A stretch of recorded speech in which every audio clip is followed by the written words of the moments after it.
Now, 50 years after that facility is established, we consume the money, or the money is stolen, or if it's from consumption to production. That's to generate money. To show you, the story is the same thing everywhere. All you read every morning is killing, kidnap, maiming, one bad news or the other. The question everybody asks, how did we get here? Why did we used to live in peace and all of a sudden everything has broken down? And my answer is very simple. It's cumulative effect of leadership failure over the years. When our leaders have refused to invest in the future of our children. So those who did not invest in yesterday, those who did not help yesterday to become somebody, have suddenly taken to what we did not want them to take to. Those who used to be our neighbors and our friends have suddenly turned to our enemies. It is critical, and it is important that we look at it differently. No country will not go through this if you live in a country where over 100 million people are living in poverty. No country will not go this over where there's injustice, where some people feel they are more important than others. No country will not go through this if you have 15 million children living in poverty. And no country will not go through this when you have 35% unemployment, combined with underemployment is over 55%, and 60 to 70% of them are your youths. Parents now pay for their children's school fees, train them, only for them to stay at home doing nothing, and they're feeding them. So everything has broken down. We now have a high drug prevalence. When the global drug prevalence is 5.8, Nigeria is 14.9. So you could see everywhere things are going bad. We can no longer feed ourselves because farmers can no longer go to the farm. In a place where a state like here would have been today a major exporter of fruits, of flour, of coffee, of tea, all that is gone because nobody can go to farm. Small businesses are collapsing. People don't know what to do, and you have a crisis. What do you need in these circumstances? You need to have a leadership that is committed. As if it doesn't enough, your country is owing them money they cannot pay. Nigeria today has become a debtor nation that cannot pay its debt. When Obasanjo left government, he cleared all our foreign debts, and all our debts we are owing locally and foreign was just about 3 trillion naira. Today, 12 years after, our total debt is about 58 trillion. So we have accumulated 55 trillion without anything to show for it. The more you pull people out of poverty, the more create wealth. My dear people, I came here to introduce myself. Not just campaign. I know so many people will be coming here telling you people they are the ones that are.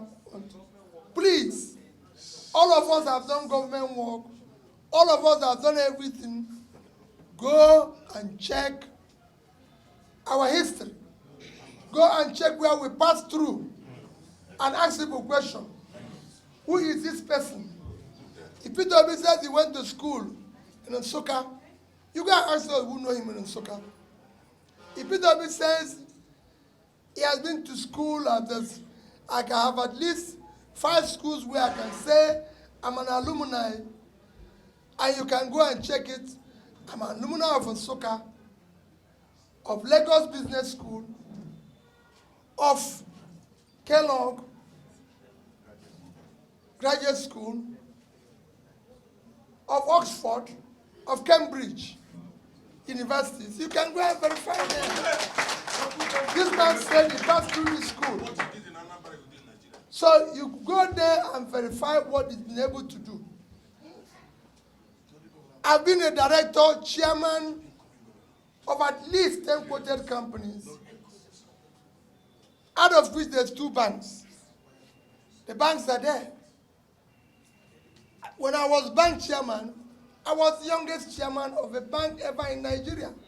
At my 30th, I was chairman of Fidelity Bank. The bank is still standing there. You can go and ask my history there. So there's a ways you can verify what I do. I've been the chairman of Security and Exchange Commission in Nigeria.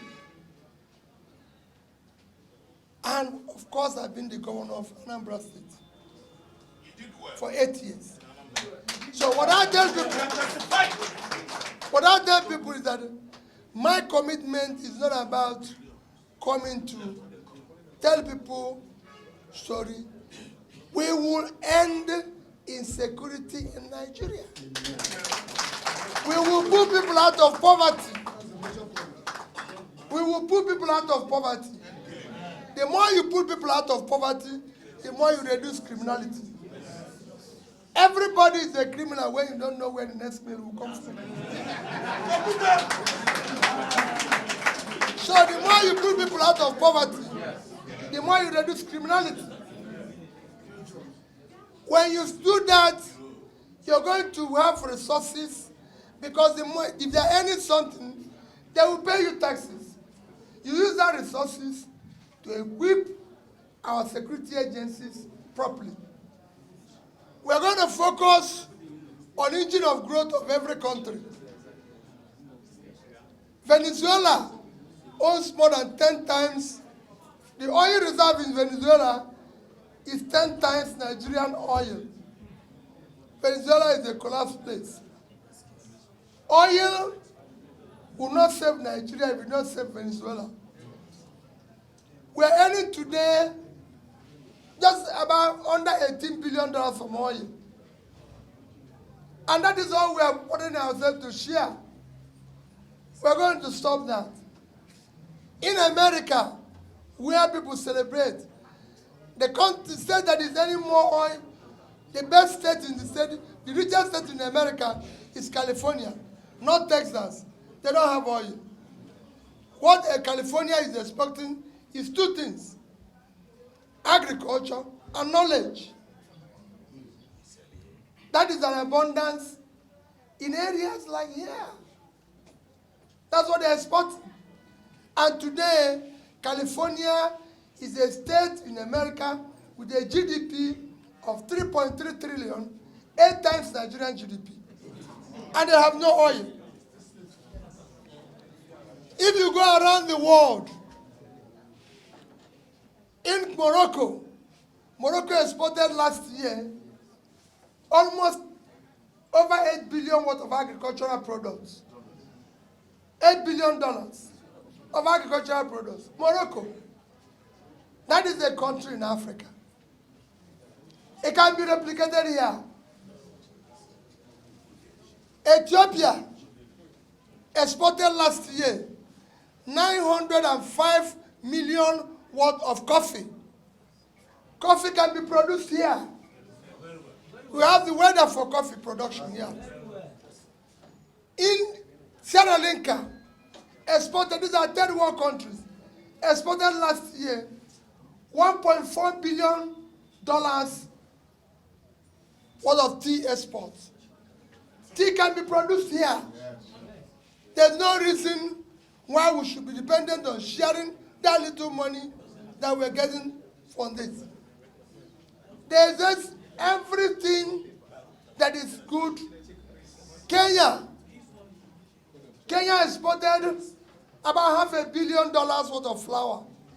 Flour can be cultivated in Jos. There's no reason why we shouldn't do that.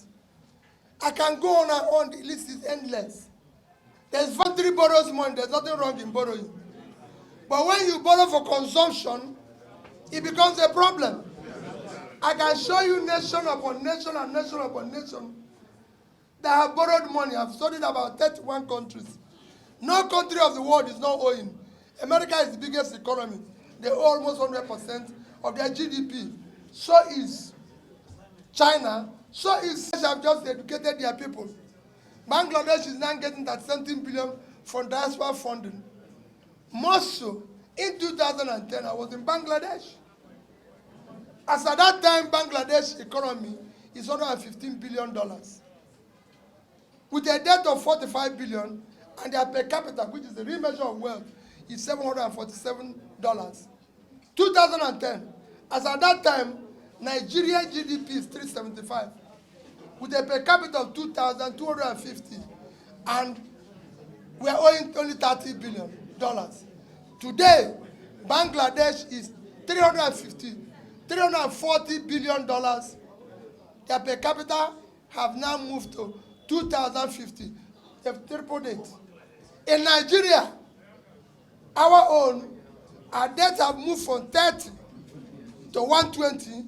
Our GDP is 400. Our per capita is 2,000. We've lost 11% of our per capita in 2010.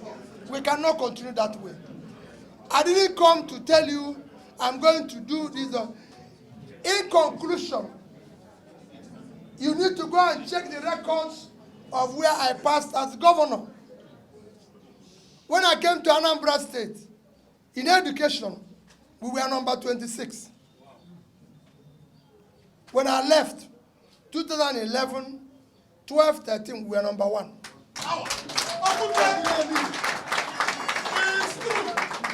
I didn't meet secretariat.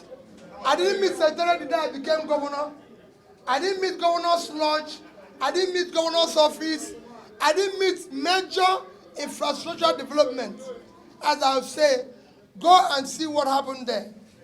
And above all, the day I left Anambra State, moving around, living like rock stars, when our children don't have schools to go to, it cannot continue. We must change it. We must be able to tell people, this is the way to run government. Government must be productive. It must be a sense that you can only pay people who are productive. You can only make it effective. So I did not owe anybody. And if you go to Anambra State, this is the 8 years I left Anambra State. Anambra has never bought me pure water. Because I said, no severance, no pension, nothing for the governor. If you finish, you go. So you can go there. You can go there and verify what I said. It's documented if you want to see it. I don't own a piece of land in Anambra State, given to me by government. Because when I was governor, I was custodian of the land. You cannot take what you'll be asked to keep for the people. You can't take it. You're not allowed. So it's a simple thing. We must make this country work. It's a great country. We have one of the best team of people. Our 200 million people, consisting of 60% youth, are very productive. Imagine what it will be if we invest in this youth. The country will be a country to celebrate. And they are ready. And they are ready. And we will put it in them. We can no longer go on with this lamentation. My dear people, you're delegates. You won't be delegates forever. No. Even if you are, your children will not be. Amen. It is important. Amen. It is important that you know that. I have been, even if you are, your children will not be. I've been part and parcel of this. And I plead with you. When you go to vote, do not listen. People are going to come and share you money. If they bring it, take it. Don't say no. After all, it's your money. They didn't print anyone. It's your money. So take it. But when you go to vote, do not look at my picture. Do not look at their picture. Do not see our faces. put the children of your children, put the picture of your children in front of you, and ask yourself, which society do I want these children to live in? To continue to live in an insecure place where they don't know whether they will be awake the next morning, to continue to live in fear of being kidnapped, and somebody runs with them into the bush and be negotiation, to live in the fear where they are not sure whether they will see food to eat tomorrow, to live in the fear of their existence and no hope, a sense of hopelessness. My dear people, the 2023 election is about the future of Nigeria. It is important that you know this. You cannot continue. The society we are building today will take its revenge on our children, on our grandchildren. God bless you. Thank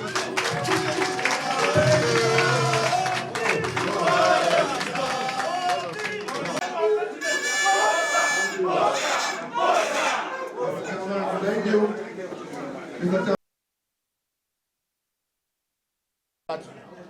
Our founding father, Solomon Lard, built this party on sound equity, and that was what actually metamorphosed into what we have today in Nigeria.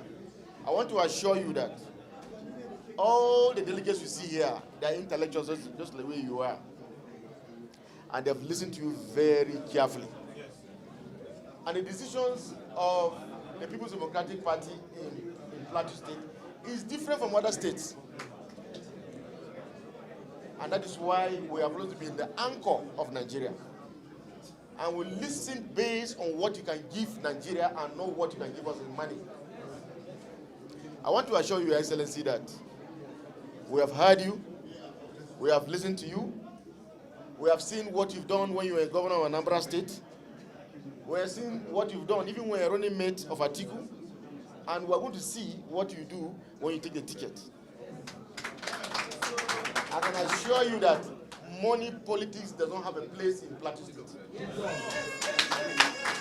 And we are extensively discussing with our minds here. For the press, this is the only political party that has the answer to Nigeria. And for those of us who are in Plateau State, all the noises that have been said, PDP is going to make the next governor of Plateau State. PDP will make the next president of Nigeria. And I want to assure you that you can see how intellectuals are discussing today. All the people we have brought on this platform this has been intellectual discourse. I challenge APC to do the same thing. Whether APC can bring out somebody like this. Whether APC can bring those who are having today. It is a party that is so transparent, and it is a party that respects the rule of law. I want to assure you, sir, that we are going to create a level playing ground for everybody that wants to contest election. And as a party, we will sit down and discuss with all the delegates, and we'll know why we support. And whoever we support today in the convention will be the president of Nigeria. Safe journey, sir. The Lord Almighty continue to stay on you. I know that we are praying with you. Thank you, sir. Thanks for checking out SYMFONI on YouTube. Please be sure to subscribe and like our videos for updates.